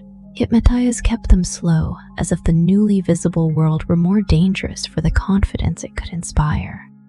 Edmund sensed the wisdom in it. Visibility could tempt a person into haste, and haste could turn a simple slope into a tiring struggle. Matthias's pace refused that temptation, insisting on steadiness even when the sky seemed to offer permission to relax. The rope between them felt familiar now, not a constraint but a comfort. Edmund noticed how the tension shifted gently with each step, Matthias setting the rhythm, Henrik keeping the meal aligned, Louis maintaining his careful distance. It was a quiet choreography. Edmund found his body matching it without conscious effort, his breath falling into the same even cadence. He remembered briefly the life he had come from, meetings stacked like blocks, trains timed to the minute, the subtle competition of punctuality. Here, punctuality felt irrelevant. The mountain had its own schedule, written in wind and cloud, and following it was not defeat. It was competence. As the veil continued to thin, Matthias pointed out small features that had been invisible before. "There," he said, indicating a line of stakes emerging at intervals. "The route. They are closer together here because the drift likes to hide them." Edmund followed the line with his eyes and felt a small satisfaction not unlike solving a problem, only this problem was not made of numbers or contracts. It was made of attention. They passed a shallow hollow where snow lay softer, and Matthias guided them around it with a slight adjustment that seemed almost graceful. Edmund looked down as they skirted the hollow and saw the faint shimmer of ice beneath the surface, like glass hidden under cloth. He thought of how easily he would have stepped into it without noticing, how quickly his boots might have slid. The recognition did not alarm him. It simply clarified the value of moving carefully. When they reached a higher point, the world opened further. The storm's veil had thinned enough that distant shapes appeared shadowed slopes, a suggestion of the far valley and, for the first time since the whiteout began, the faint outline of the pass's broader corridor. It was not a dramatic panorama, but it was real, and its reality felt like a gentle gift. Edmund found himself pausing, not because Matthias told him to, but because his mind wanted to register the scale again. The mountain's breadth, the snow's quiet dominance, the way human figures seemed small and temporary against it. Matthias stopped as well, allowing the pause without naming it. He lifted his lantern only briefly, then lowered it again, as if acknowledging that its role had diminished. "We have light," he said, "but we keep our habits. The mountain is still the mountain." Edmund nodded. He could feel, in his own posture, the difference between his old self and the self the storm had shaped. The old Edmund would have looked at the clearing and pressed forward with renewed speed, eager to catch up. This Edmund perhaps still knew, perhaps still fragile and wanted to keep the rhythm Matthias had given them. He wanted to move with the mountain rather than against it. Henrik murmured something affectionate to the mule, and the animal flicked its ears as if acknowledging the praise. Louis adjusted his scarf and smiled faintly. The tension in his shoulders eased. Even their small gestures seemed calmer now, as though the storm had taught them a shared language of patience. They continued, and as they did, Edmund noticed something else returning, sound at a distance. Not loud, but present, a faint crack of ice settling somewhere far off, the whisper of wind higher on the ridge, and beneath it all, a subtle continuity like water running under snow, persistent and unseen. The world was not silent anymore. It was simply quiet in a more textured way. Matthias's eyes moved constantly, scanning the slope, checking the sky, noting how the cloud cover shifted along the ridges. He did not relax into the clearing. He treated it as another phase, another condition to be navigated. Edmund found comfort in that steadiness. It made the journey feel less like a gamble and more like a sequence of small, competent choices. After a time, Matthias slowed and gestured toward a cluster of rocks protruding from the snow. "We rest there," he said. "A short rest. Then we continue down." They gathered near the rocks, and the wind was softer there, broken by stone. Edmund stood with his hands resting on the rope at his waist, then realized, with a small internal shift, that the rope had become symbolic. It was not merely a tool, it was a reminder of the lesson he had begun to accept, that being linked to others was not a diminishment, it was a strength. Matthias untied the rope with quick, practiced motions, freeing them one by one.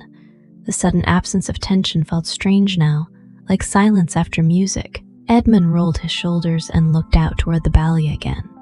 The view was still pale, still partially veiled, but it existed, and it suggested a way forward. There was no thrill in it, no triumphant surge, only a quiet sense of continuation. Henrik offered Edmund a biscuit from the tin, and Edmund accepted without hesitation. He ate slowly, tasting the plain sweetness, and found himself unexpectedly grateful for the simplicity. Louis drank from his flask and wiped his mouth with his sleeve, then glanced at Edmund with a small, companionable expression that did not depend on rank. Matthias crouched near the rocks and brushed aside snow to reveal a dark patch of stone beneath. He placed his hand on it as if feeling for temperature, then looked up at Edmund.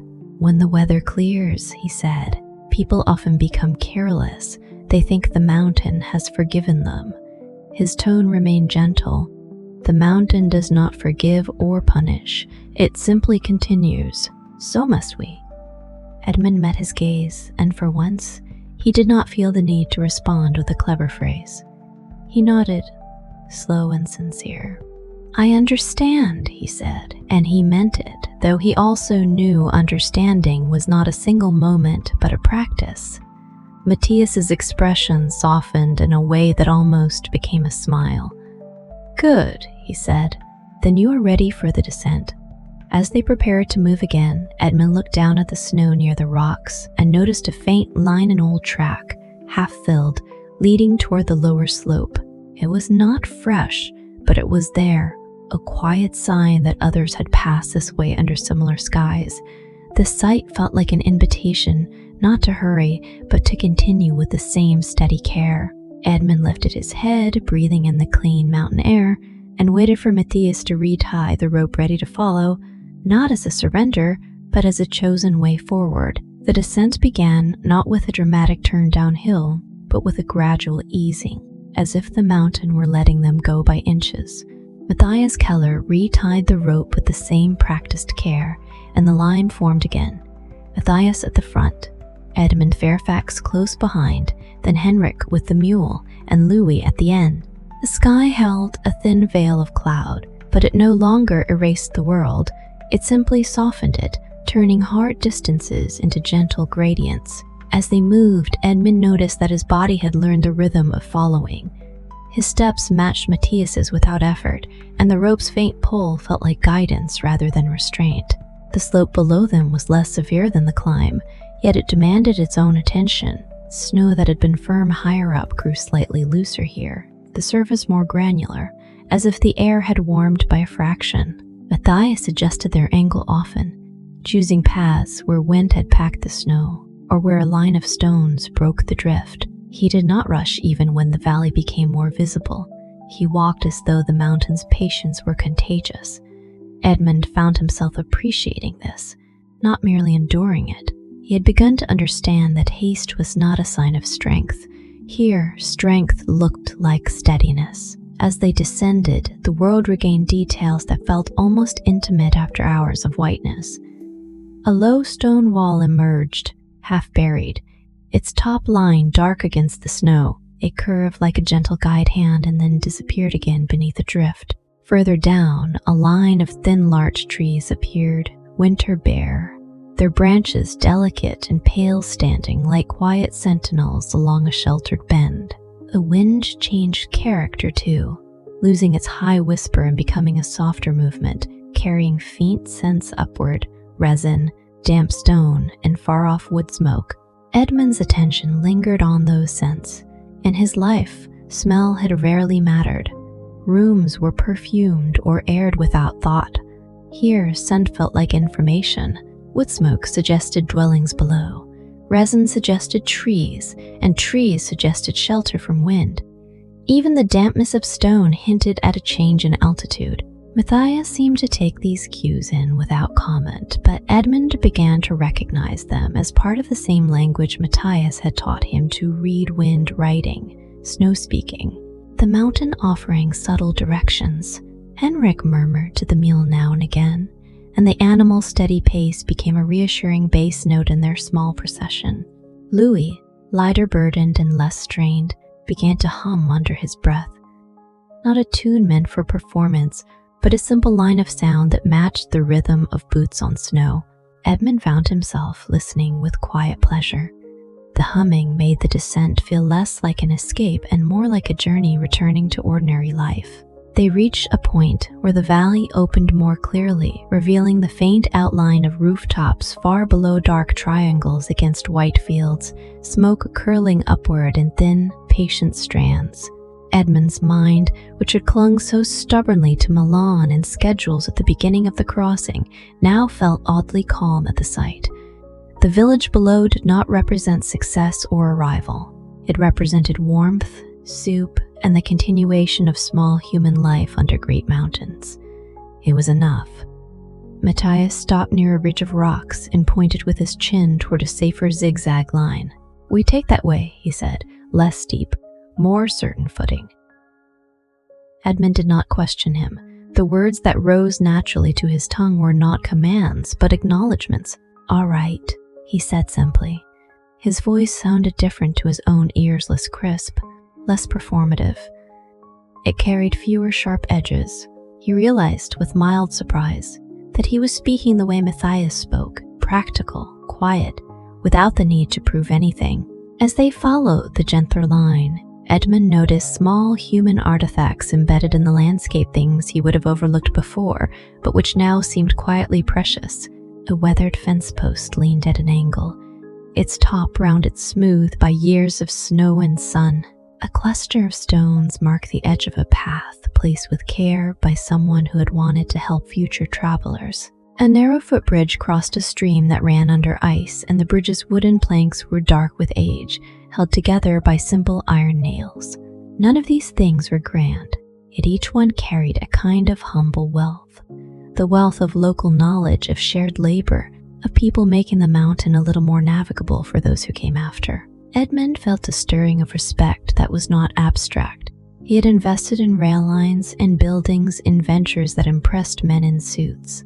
Yet these small structures, fence posts, walls, bridges, had been built by hands that understood winter not as an inconvenience, but as a season that needed answers. They were practical prayers.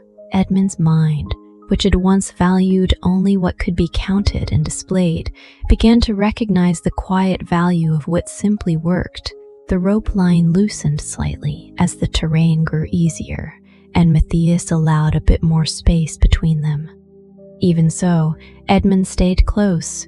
He found he did not crave distance. The closest felt companionable now, a shared rhythm rather than an imposed rule. When Louis stumbled slightly on a patch of softer snow, nothing dramatic, just a momentary slip, Edmund's hand moved without thought, steadying the porter's arm. Louis looked up, surprised, then smiled with gratitude. Edmund nodded back, and in that small exchange he felt something shift further inside him, a simple human connection not mediated by money or obligation. Henrik glanced over his shoulder at Edmund, noticing the gesture. "You are quicker with your hands than with your wallet," he said lightly, a teasing warmth in his tone. Edmund would once have bristled at such familiarity. Now he found himself answering with a small smile. "I suspect my wallet has had too many chances," he said. The words came out softly, without self-pity, and the group's quiet laughter warmed the cold air between them. Matthias did not laugh openly, but Edmund saw a faint softening at the corner of the guide's mouth, as if he approved of humor that did not mock but eased. As the village drew nearer, the sounds of human life returned, a distant axe striking wood. The faint call of a voice carrying over snow, the bark of a dog. The air grew slightly heavier with smoke and cooking scents, and Edmund felt his shoulders relax in anticipation of heat. Yet he also felt a gentle reluctance, as though leaving the mountain's quiet lesson behind would be a kind of loss. The storm had stripped his world down to essentials, and in that stripped-down state he had discovered something surprisingly steady. At the edge of the first fields, Matthias stopped and untied the rope. The hemp fell away from Edmund's waist, and the absence of its gentle tension felt like the end of a familiar melody. Matthias coiled the rope neatly and stowed it in his pack, then looked at the village and then at Edmund. "We are nearly there," he said. "The rest is easy." Edmund nodded, then glanced back up the slope they had come down. The mountains rose behind them, pale and immense, their ridges softened by lingering cloud. They looked neither conquered nor defeated. They looked simply as they were, enduring, indifferent, quietly magnificent. Edmund felt a swell of gratitude that had no clear target: gratitude for the shelter, for the rope, for the small mercies of markers and walls, for Matthias's calm competence, for Henrik's steady care, for Louis's quiet endurance. The gratitude did not demand expression, yet it sat in him like a warmth that would last beyond this day. As they walked into the village, the inn they approached was not the same one they had left. This was a smaller place on the far side, with a low roof and shutters painted a faded green. Smoke rose from its chimney in thicker curls, and a lantern hung by the door, already lit though the afternoon was still pale. Matthias paused at the threshold and turned to Edmund. "Inside," Matthias said. "We warm ourselves, we eat, then we speak about what comes next."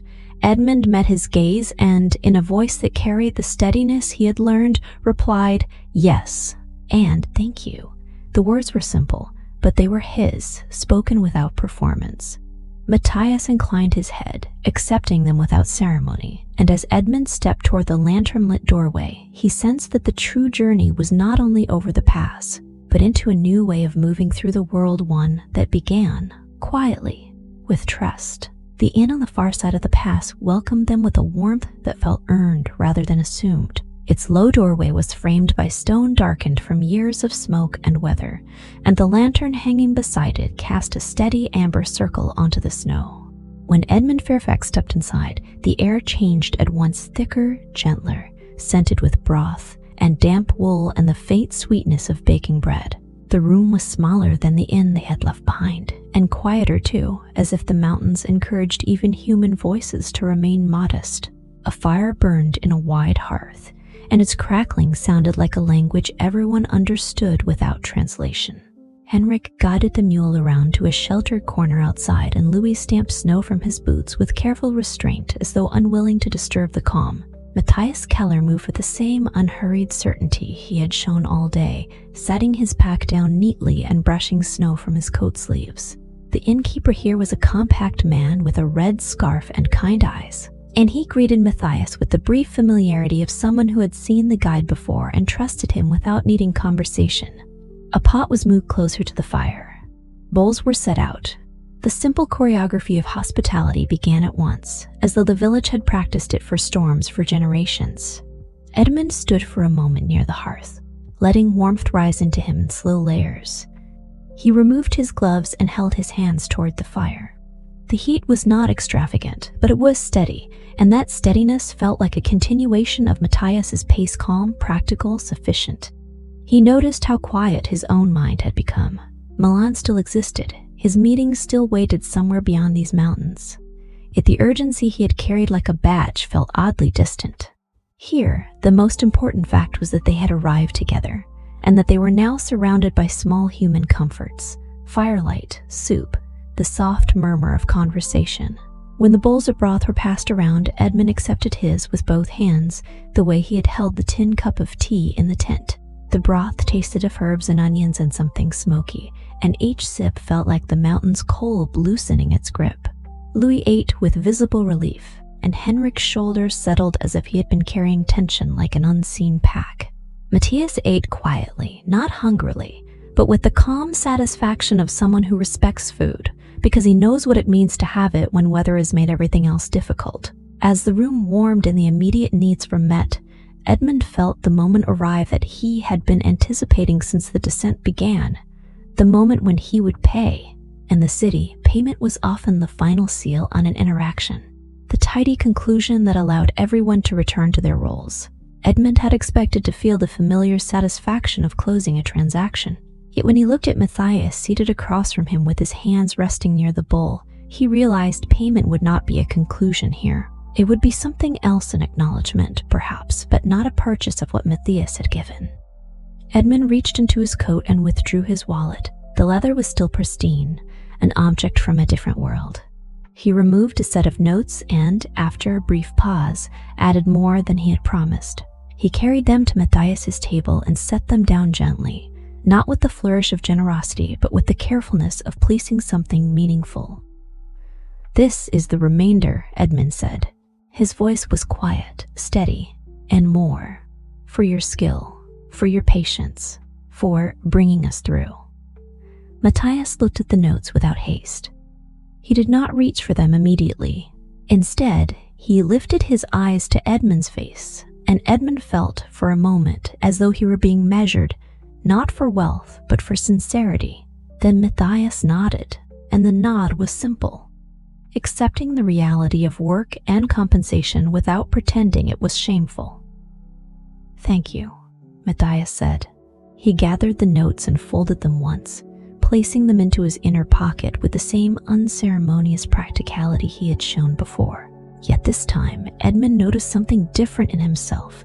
He did not feel, after placing the money down, that he had regained control. He felt only that he had expressed gratitude in a language Matthias would accept, while knowing that language was not sufficient to describe the full lesson.